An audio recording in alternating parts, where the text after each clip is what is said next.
ಸಂದೇಹವೇ ಇಲ್ಲ. ಓ ಬ್ರಹ್ಮ ಮಾನಸ ಪುತ್ರರೇ, ಈ ಪೀಠವನ್ನು ಅಲಂಕರಿಸಿರಿ ಸ್ವಾಮಿ ಸಜ್ಜನ ಪ್ರೇಮಿ. ಸಂತೋಷವು ನಾರಾಯಣ ಬಲದೇವ. ನೀವೆಲ್ಲರೂ ಆಲೋಚಿಸಿದ ಕಾರ್ಯ ಜರುಗಿಸಬೇಕೆನ್ನುವ ಸಂತೋಷವು ನಾರಾಯಣ ಬಲದೇವ. ನೀವೇನೋ ದೀರ್ಘಾಲೋಚನೆಯಲ್ಲಿ ಮುಳುಗಿರುವಂತೆ ತೋರುತ್ತದೆ. ನೂತನ ವಿಷಯವೇನಾದರೂ ತಿಳಿದು ನಡೆಸಲು ವಿಷಯವಿದ್ದಂತೆ ತೋರುತ್ತದೆ.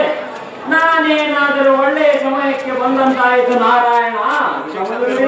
ಸ್ವಾಮಿ ತಾವು ತ್ರಿಲೋಕ ಸಂಚಾರಿಗಳು, ಏನು ಅರಿಯದವರಂತೆ ಮಾತನಾಡುತ್ತಿರುವಿರಿ? ಇದು ನಿಮಗೆ ಉಚಿತವೇ ಸ್ವಾಮಿ ಸಜ್ಜನ ಪ್ರೇಮಿ? ಅದೇನು ಕೃಷ್ಣ, ನಾನು ಈಗಲೇ ಬಂದಿರುವುದು. ನಾನು ಬರುವ ಮೊದಲೇ ನೀವೆಲ್ಲರೂ ದೀರ್ಘಾಲೋಚನೆಯಲ್ಲಿ ಮುಳುಗಿರುವರಂತೆ ತೋರುತ್ತದೆ.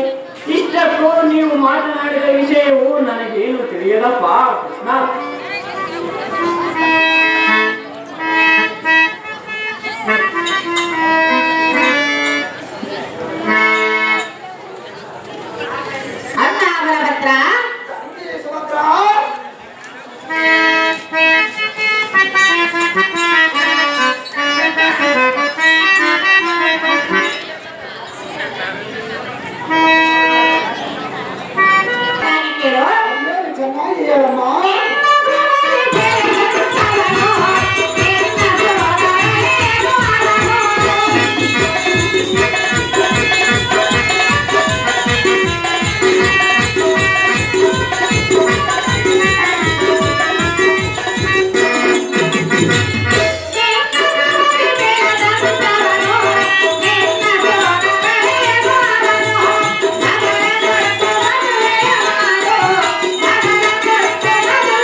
ಅಣ್ಣ ಬಲಭದ್ರ,